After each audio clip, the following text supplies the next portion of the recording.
Student, हमारे शिक्षण प्रतिमान हमारा टॉपिक चल रहा था, तो उसमें हमने शिक्षण प्रतिमान की संकल्पना, अर्थ, परिभाषा, विशेषताएं ये सब हमने बता दी थी। शिक्षण प्रतिमान की हमने नीतियां और विशेषताएं भी हमने बता दी थी। बाकी हमारा मान्यताएं उसकी बता दी थी कि क्या इसकी वैल्यू है। आज हमारे शिक्षण प्रतिमान के तत्व हैं। आज हम शिक्षण प्रतिमान के तत्वों के बारे में देखेंगे कि क्या क्या इसके तत्व हैं। लेकिन सबसे पहले हम इसका एक बार देख लेते हैं, इसका अर्थ देख लेते हैं, क्योंकि जो लोग पुराने हैं उन्हें तो पता है, लेकिन जो लोग आज पहली बार मेरा वीडियो देख रहे हैं तो उन्हें नहीं पता कि इसका अर्थ क्या है, शिक्षण प्रतिमान क्या होते हैं। तो उसके बारे में हम थोड़ा सा देखेंगे, लेकिन उससे पहले सब लोग चैनल को सब्सक्राइब कर देंगे। देखिए, ये जो शिक्षण प्रतिमान है इसका अर्थ क्या है, एक बार मैं दोबारा से बता देती हूँ कि जो शिक्षण प्रतिमान है ये इसको हम टीचिंग मॉडल के नाम से जानते हैं। जो प्रतिमान है, प्रतिमान क्या होता है? मॉडल, यानी कि किसी बड़ी चीज़ का छोटा रूप, ठीक है। और जब हम उसी को, मॉडल को, प्रतिमान को जब हम शिक्षण में यूज़ करते हैं तो उसे हम शिक्षण प्रतिमान कहते हैं, यानी टीचिंग ऑफ मॉडल्स। प्रतिमान का मतलब क्या होता है? प्रतिमान का मतलब है किसी रूपरेखा या किसी उद्देश्य के अनुसार, हमारा कोई उद्देश्य होता है, उसके अनुसार व्यवहार को ढालने की एक प्रक्रिया होती है प्रतिमान। समझ आई? मतलब हम बोल सकते हैं कि किसी उद्देश्य के अनुसार व्यवहार में परिवर्तन लाने की प्रक्रिया। जैसे शिक्षण के हर क्षेत्र में प्रतिमान में शिक्षण की विशिष्ट रूपरेखा का विवरण होता है, जिसके सिद्धांतों की प्रतिपुष्टि प्राप्त किए हुए निष्कर्षों पर आधारित होती है, ठीक है। मतलब हम ये कह सकते हैं कि शिक्षण प्रतिमान जो होते हैं वो शिक्षण सिद्धांत के लिए एक उपकल्पना का कार्य करते हैं।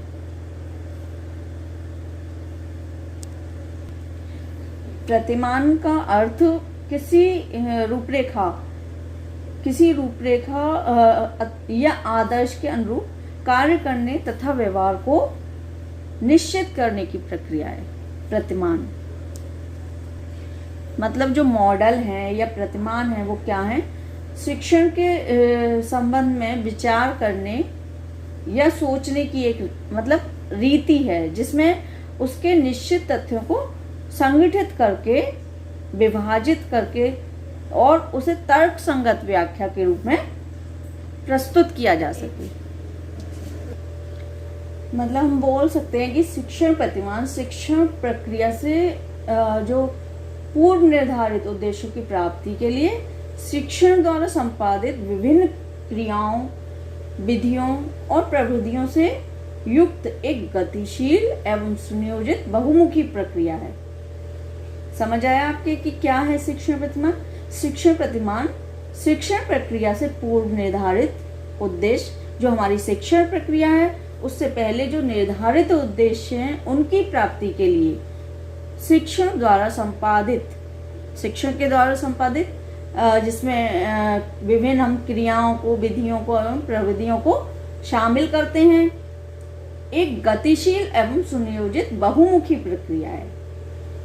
और इस प्रक्रिया में एक ऐसा प्रेरक वातावरण विकसित किया जाता है जिसके प्रति क्रिया करके, मतलब जैसा हम व्यवहार में परिवर्तन चाहते हैं वो हम कर सकें, हम उद्देश्य की प्राप्ति कर सकें।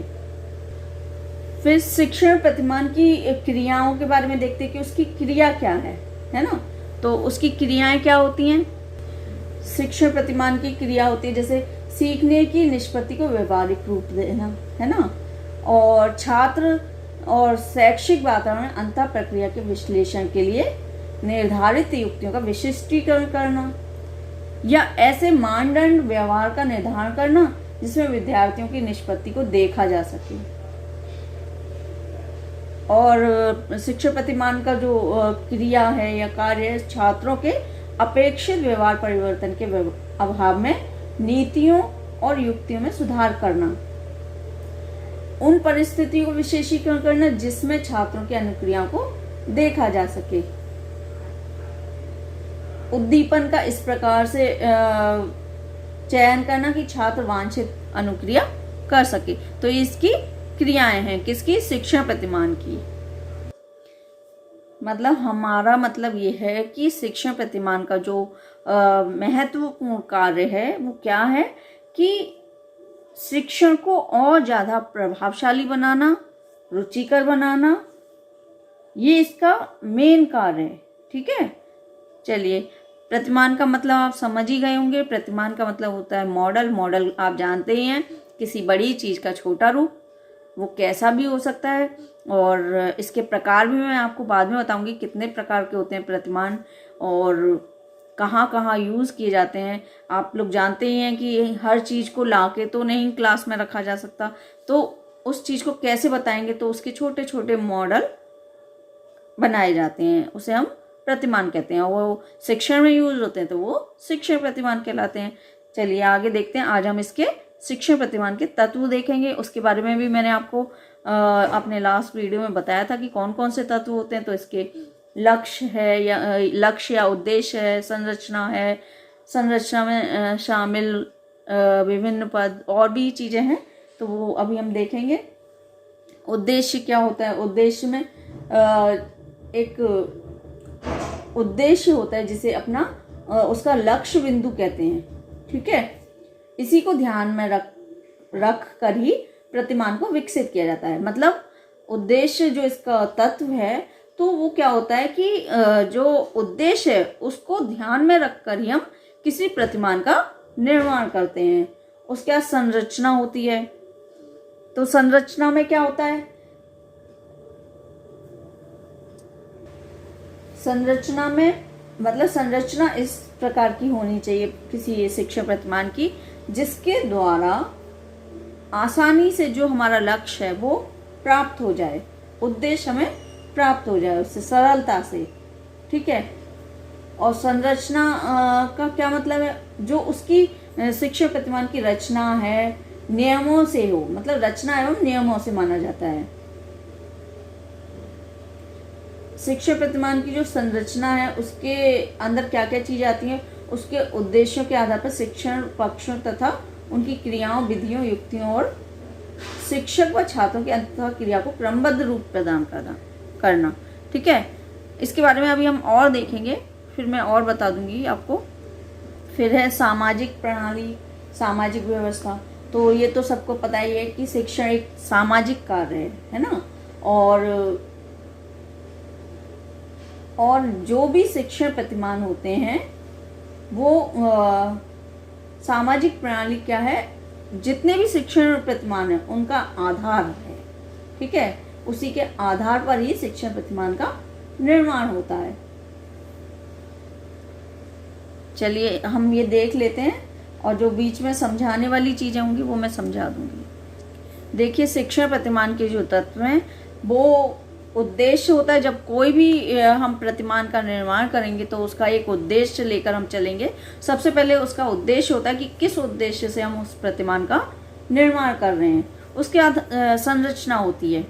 अब हमारे पास उद्देश्य है, लेकिन हमारे पास ये नहीं है कि हम कैसे किस तरह से प्रतिमान बनाएं, किस तरह किन चीज़ों को उसमें शामिल करें। तो उसकी एक संरचना तैयार की जाती है ना, उद्देश्य की प्राप्ति के लिए। क्यों? क्योंकि जिससे मतलब अब हम प्रतिमान बना रहे हैं, मॉडल बना रहे हैं, तो ऐसे तो हम बना लेंगे, लेकिन हमें जितनी ज़्यादा सरलता से, आसानी से और रुचिकर तरीके से हमें अपना लक्ष्य प्राप्त हो, उसके लिए हमें संरचना इसका मुख्य तत्व है। संरचना तैयार की जाती है। उसके सामाजिक व्यवस्था या सामाजिक प्रणाली, तो ये भी इसका मुख्य तत्व है ना। क्योंकि शिक्षण क्या है? एक सामाजिक व्यवस्था है जिसका आधार ही ये सामाजिक प्रणाली ही इसका आधार है ना। फिर मूल्यांकन प्रणाली। अब हमने भाई कोई चीज़ तैयार कर ली, हमारा लक्ष्य भी हो गया, उसके हिसाब से हमने कोई चीज़ तैयार कर ली, उसकी सारी चीज़ें देख ली। अब हम मूल्यांकन भी करेंगे, तो ये भी इसका मुख्य तत्व है कि हम अपने उद्देश्यों पर खरे उतरे हैं या नहीं। ठीक है। अब मूल्यांकन कैसे होता है? मूल्यांकन लिखित भी हो सकता है, मौखिक भी हो सकता है। मूल्यांकन की हेल्प से ही तो हमें पता चलेगा कि हाँ भाई हम अपने उद्देश्य में खरे उतरे हैं या नहीं। जिस उद्देश्य से हमने प्रतिमान का निर्माण किया था वो हमारा उद्देश्य पूरा हो रहा है या नहीं, उसके लिए हम मूल्यांकन करते हैं। तो इसका फोर्थ जो तत्व है वो है मूल्यांकन प्रणाली। उसके बाद आता है हमारा लास्ट इसका जो तत्व है शिक्षण प्रतिमान का, वो है प्रयोग। जब हमारा प्रतिमान तैयार हो जाता है और हमारा लक्ष्य भी निर्धारित होता है, उसके बाद सारी संरचना के हिसाब से सब चीज़ें हम देख लेते हैं, उसके बाद हम प्रयोग करते हैं। और प्रयोग के आधार पर ये निर्धारित किया जाता है कि ये हमारा ये जो शिक्षण प्रतिमान के प्रयोग तथा उपयोगिता के संबंध में बताया जाता है कि ये प्रतिमान किस परिस्थिति में प्रयोग किया जा सकता है और किस तरह से प्रयोग किया जा सकता है और ये कितना लाभदायक सिद्ध हो सकता है। तो ये प्रयोग के अंतर्गत आता है। तो ये इसके तत्व थे। चलिए इसके बारे में देख लेते हैं बुक में क्या दिया हुआ है।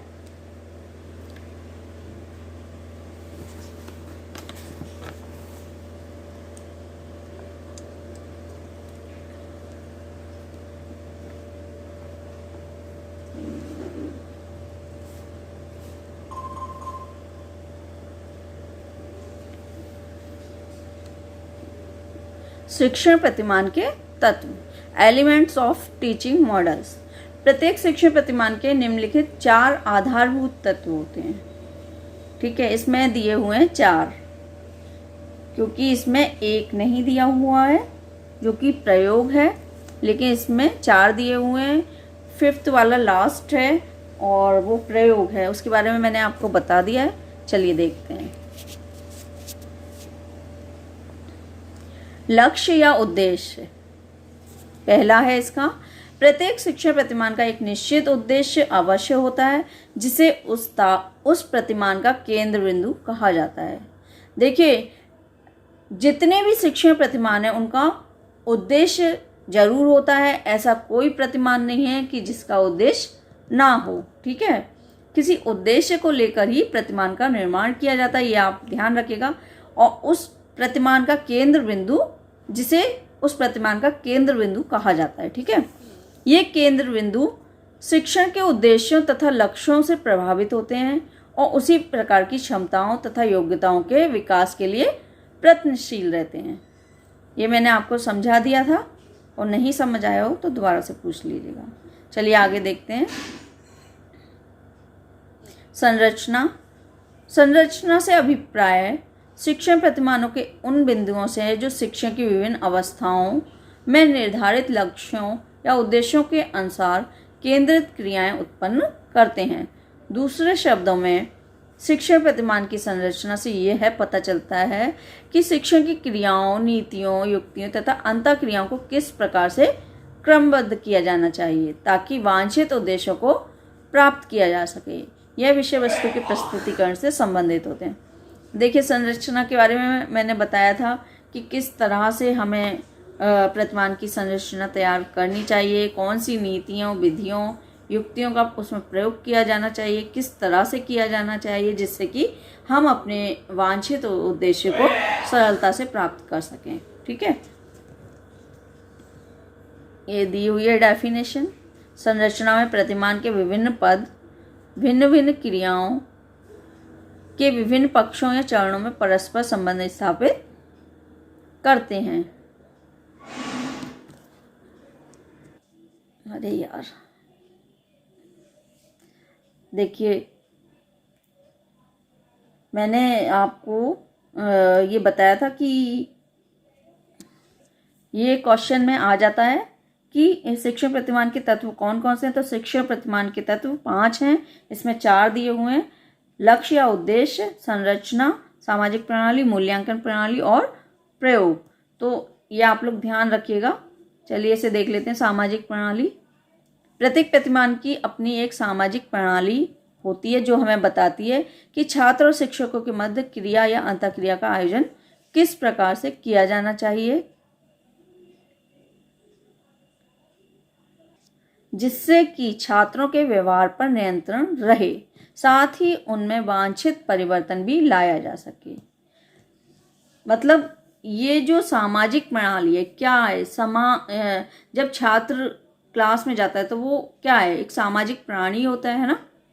तो किस तरह से अंतःक्रिया होती है किसके बीच, शिक्षकों के और छात्रों के, ठीक है।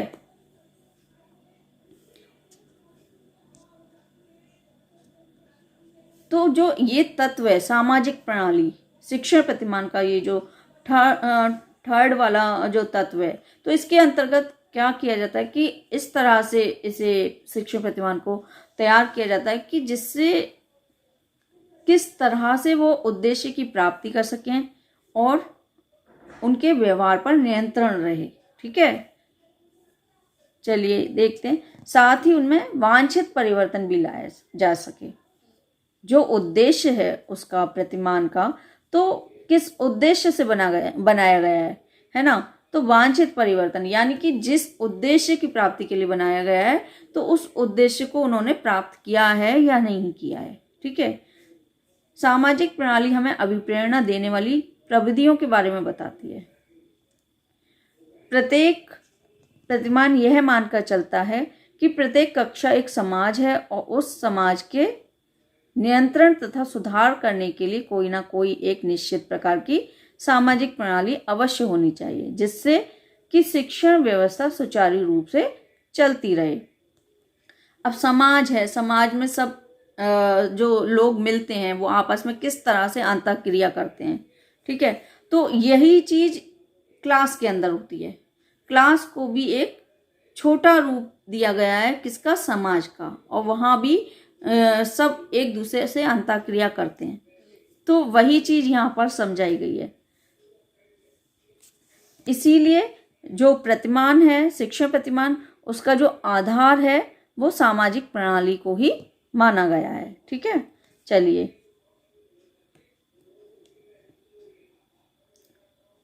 जिससे कि शिक्षण व्यवस्था सुचारू रूप से चलती रहे। उसके बाद है मूल्यांकन प्रणाली, ये हमारा फोर्थ है। चलिए इसे देख लेते हैं। इसमें ये दी हुई है डेफिनेशन, इसे देख लेते हैं।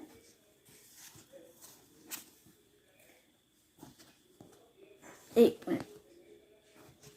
The support system is the most important summary variable that operates and determines the success of teaching.